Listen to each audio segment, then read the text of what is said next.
Veľakrát sa hovorí a mnohí ľudia si myslia, že umelá inteligencia dokáže cítiť, že je empatická.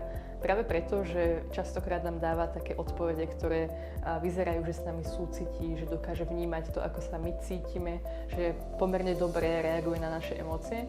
No v skutočnosti tá umelá inteligencia necíti, nevníma, nemá empatiu. Sú to len dátové servery niekde v dátových centrách, ktoré sú v podstate len veľmi inteligentné počítače poprepájané a oni naozaj nemajú žiadne cítenie, žiadnu ľudskosť a nemajú tieto vlastnosti, ktoré sú charakteristické pre ľudí.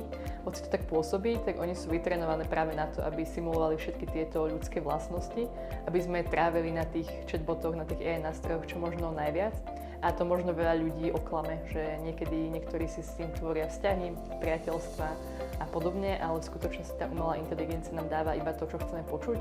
Snaží sa odhadnúť naše túžby, potom sa ich snaží naplňať práve preto, aby veľké spoločnosti z toho vyťažili peniaze a tam je vlastne ten záujem, že oni ich aj optimalizujú práve preto, aby dokázali odpovedať na naše potreby, aby hľadali tie naše túžby, aby s nami vždy súhlasili, nikdy sa nehádali a boli takým dokonalou ilúziou nejakého človeka, hoci to človek nikdy nie je a nebude, ale vytvára sa tam táto ilúzia práve kvôli monetizácii našich dát.